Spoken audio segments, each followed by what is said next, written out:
Top quality और consistent performance के लिए सिर्फ सिल्वर पंप नाम याद रखना। यूक्रेन को मिलेगी JASSM क्रूज मिसाइलें, ये बड़ी खबर हम आपको बता रहे हैं। ये क्रूज मिसाइल देने पर अमेरिका विचार कर रहा है। एयर टू सरफेस मिसाइल है ये JASSM, और ये विचार हो रहा है अब देने के लिए अमेरिका के द्वारा। तो देखिए, बड़ी जानकारी सामने आ रही है, एक के बाद एक वेपन्स प्रोवाइड उपलब्ध कराए जा रहे हैं, और जिसको लेकर ये जानकारी सामने आ रही है। एयर डिफेंस सिस्टम से लेकर इस तरह के तमाम missile, surface to air missile है ये, और यूएस विचार कर रहा है ये मिसाइल देने के लिए।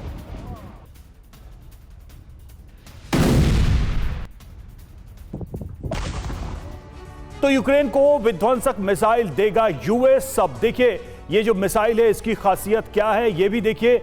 ये JASSM मिसाइल जो है ये बारूदी बारिश करेगी। रूस के खिलाफ जंग में यूक्रेन को लॉन्ग रेंज की ये मिसाइल मिल सकती है। यूएस की तरफ से लॉन्ग रेंज की मिसाइल है ये, जिस पर विचार कर रहा है अमेरिका। और यूक्रेन की एयरफोर्स को जल्दी मिलेंगी JASSM मिसाइलें, और यूक्रेनी वायुसेना के F-16 लड़ाकू विमानों के बेड़े में इसको शामिल किया जाएगा। यूक्रेन से सीधा मॉस्को को निशाना बनाया जा सकता। खास बातें क्या है ये भी देखिए। तो मिसाइल की रेंज पूरे रूस तक है, मॉस्को में तबाही मचा सकती है ये मिसाइल। लंबी दूरी की जिन मिसाइलों को लेकर हमेशा से बात चलती थी, लगता है कि वो मिसाइलें अब अमेरिका देगा। और कितनी घातक है ये मिसाइल JASSM जिसकी हम बात कर रहे हैं।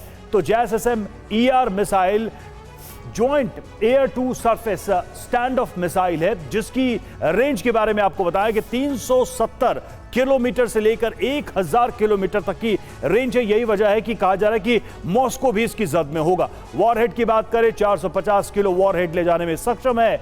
और जिन प्लेटफॉर्म से इसका इस्तेमाल हो सकता है देखिए वो कौन कौन से, F-16, F-15E, B-1B, B-2, F-35 जैसे विमानों से इसे लॉन्च किया जा सकता है। खास बात है देखिए, कम रडार और इंफ्रारेड सिग्नेचर दुश्मन के एयर डिफेंस को चकमा देने में माहिर है। कुछ सेकंड्स में टारगेट बदला जा सकता है। तो ये सारी खूबियां, ये सारी विशेषताएं हैं इस मिसाइल में, और यही वजह है कि माना जा रहा है कि जब ये मिसाइल इस्तेमाल में आएगा तो मॉस्को के ऊपर भी विनाश हो सकता है।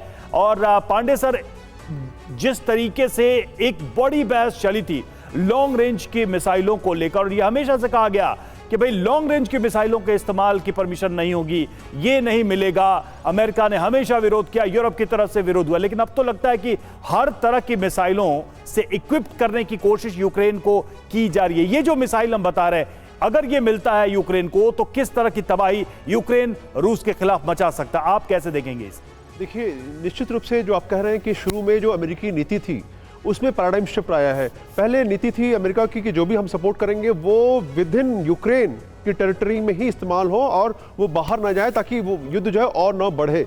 लेकिन अब जो है दायरे जो है बिल्कुल बदल गए हैं, डायमेंशन चेंज हो रहा है, डायनामिक्स चेंज हो रही है, जो डिप्लोमेसी है वो एक नए स्तर पर आ रही है। तो अब चाहते हैं कि हम जो है डेटरेंस के रूप में, अब देखिए कहा बहुत जल्दी मिलने वाली, जल्दी मतलब साल 2 साल। F-16, आप सोचिए F-16 का वादा कब किया गया था? 2022 में, और मिला कब उनको? 2024 आखिर में।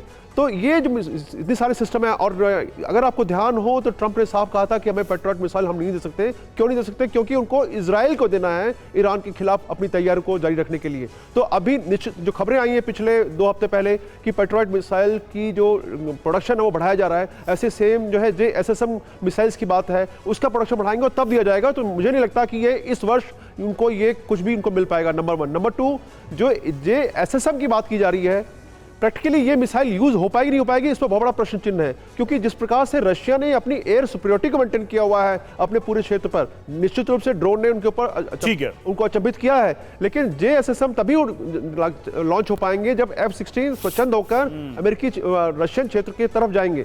तो ऐसा माहौल होगा। इसकी संभावना बहुत कम लगती है। सरप्राइज एयर अटैक की संभावनाओं को देखना होगा कि कैसे डील करता है। लेकिन पुतिन जो है इतने ज़्यादा माहिर हैं इन सब इस खेल के खिलाड़ी हैं कि वो जानते हैं कि अगर ऐसी मिसाइलें आती हैं तो लेकिन सर एक करना है। और एक और पॉइंट ऐड कर दूं कि पोलैंड को इन्होंने इस्तेमाल किया है, सारे जो असला हैं वहां पर पोजीशन करते हैं, और लुट्स्क जो है जिसको जहां से कि ये आता है यूक्रेन के अंदर, तो वहां पर भी रशिया ने साफ कहा है अगर आप जो भी साजो सामान भेजेंगे हम उनको वहां पर एम करेंगे। तो जो पिछले हफ्ते जो 3 बार ड्रोन अटैक हुए मैसिव 500 से ऊपर, उनका जो फोकस था वो था वेस्टर्न यूक्रेन। जो अभी जो ठीक है पिछले 24 घंटे में हुआ उसका फोकस ठीक है। रूस का तो यूक्रेन, पुतिन का रूस का तो स्टैंड बहुत साफ है कि जो देश यूक्रेन को मदद करेंगे हम उन्हें दुश्मन मानेंगे, उन पर भी हम हमला कर सकते हैं। लेकिन जिस JSSM मिसाइल की बात हम कर रहे हैं वो देखिए कि किस तरीके से रूस के अलग अलग हिस्सों को अपने रेंज में ले सकता है। आप देखिए जरा मानचित्र के माध्यम से और इस बिग वॉल के माध्यम से हम आपको बताने की कोशिश करेंगे इसकी रेंज को देखते हुए ये कितना एक तरीके से रूस के लिए चैलेंजिंग साबित होगा। आप देखिए रूस और यूक्रेन की इन सीमाओं को आप देख ही रहे हैं और ये जो लाल वाले घेरे हम आपको दिखा रहे हैं जो ब्लिंक करते हुए आपको इस मैप में नजर आ रहे होंगे, दरअसल ये सभी यूक्रेन के रेंज में आ जाएंगे। अब आप देखिए ये पूरा का पूरा अगर आप इलाका देखिए मॉस्को के आसपास तक पहुंच इसकी हो जाएगी। कैलिनिनग्राड उधर आपको नजर आ रहा होगा, यहां भी आप देखिए कि इस एरिया में भी इसकी पहुंच बन जाएगी। रूस के दूसरे जो इलाके हैं वहां पर भी उसकी पहुंच बन जाएगी। तो साफ दिखाई दे रहा है कि नॉर्थ से लेकर साउथ रूस तक इसकी पहुंच है और ऐसे में क्या वाकई में सीरियसली गंभीरता के साथ अमेरिका रूस के अंदर तक ऐसे मिसाइलों से हमले कराना चाहता, खासकर राजधानी मॉस्को तक हमले कराना चाहता और वाकई में क्या अमेरिका चाहता है समीर की इस युद्ध का दायरा अब बढ़ जाए? बिल्कुल आसार तो यही नजर आ रहे हैं। सिंघल साहब आप किस तरह से देख रहे हैं इस डेवलपमेंट को? और बड़ी हैरानी की बात है कि बातें तो सीज फायर की हो रही है, युद्ध विराम की हो रही हैं, लेकिन खबरें तमाम तरफ से ऐसी ही सामने आ रही हैं जिससे लग रहा है कि युद्ध और भड़कने वाला है। समीर आप बिल्कुल सही कह रहे हैं, लेकिन आप इसको थोड़ा ट्रम्प की जरा जो पॉलिटिक्स है या गेम जो वो खेल रहे हैं उसको थोड़ा सा समझना पड़ेगा। हाँ। वो अभी उन्होंने राजी किस चीज़ के लिए हुए हैं? उन्होंने कहा कि हम पैट्रियट मिसाइल सिस्टम सप्लाई करेंगे थ्रू नेटो कंट्रीज, जो इंडिविजुअली होगा, जो उसका मैकेनिज्म वर्कआउट हो रहा है, वो जो डिफेंसिव सिस्टम है। और यूक्रेन को इस वक्त बहुत सख्त ज़रूरत है उसकी, क्योंकि जिस तरह से रशिया अटैक कर रहा है उनके ऊपर और उनको वो अपने आप को डिफेंड नहीं कर पा रहे हैं। दूसरा तरफ वो प्रेसिडेंट ट्रंप ने अपने आप को आइसोलेट अपना सेपरेट कर लिया कि उनको जो खर्चा होगा उस पर उनको उसका पेमेंट मिलेगा। तो अमेरिका पर फाइनेंशियल कोई बर्डन नहीं है। तीसरा उन्होंने 50 दिन की डेडलाइन दी है, वो टाइम दिया है कि रशिया को जो करना है उस टाइम में वो कर ले और उसके बाद 50 दिन के बाद हो सके तो तैयार हो जाओ बातचीत करने के लिए।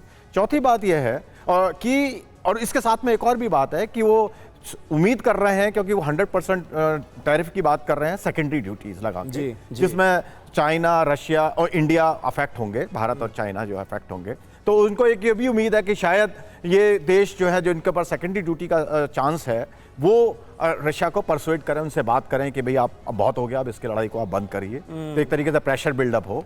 तीसरा उनका ये है कि अभी तक उनको विश्वास है, अभी तक वो बातचीत में क्रेमलिन पर उनको विश्वास है कि जो है पुतिन जो है तैयार हो जाएंगे, अभी भी वो शांति चाहते हैं। तो इस तरह से वो उन्होंने अपनी पॉलिसी को ये बनाया हुआ है, ये दिखा भी रहे हैं कि मैं शांति चाहता हूं, ये भी दिखाने की कोशिश कर रहे हैं कि यूक्रेन को सपोर्ट कर रहे हैं, लेकिन उनके ऑब्जेक्टिव लेकिन सर क्या ट्रंप अभी भी विश्वास करते हैं कि दबाव से रूस को झुकाया जा सकता है? मतलब इस तरह के प्रेशर लगा के रूस को, पुतिन को कॉम्प्रोमाइज करने के लिए बाधित किया जा सकता है? ये सारी नीति तो वही दिखा रही कि दबाव बढ़ाएं, युद्ध का भी दबाव बढ़ाएं, डिप्लोमेसी का भी दबाव। बिल्कुल आप सही कह रहे हैं, क्योंकि आपको जो समझना पड़ेगा, डोनाल्ड ट्रंप की अपनी पॉलिसी है और उनका जो बेस है वो अमेरिका का कहीं भी इन्वॉल्वमेंट नहीं चाहते, कहीं भी बूट ऑन द ग्राउंड या किसी तरीके से। तो उसी के तहत जो है ट्रंप कोशिश कर रहे हैं, जैसा कि हमने ईरान में भी देखा कि बड़ा उन्होंने एक बम छोड़ा और वहां से निकल आए और उसका सीज फायर करा दिया।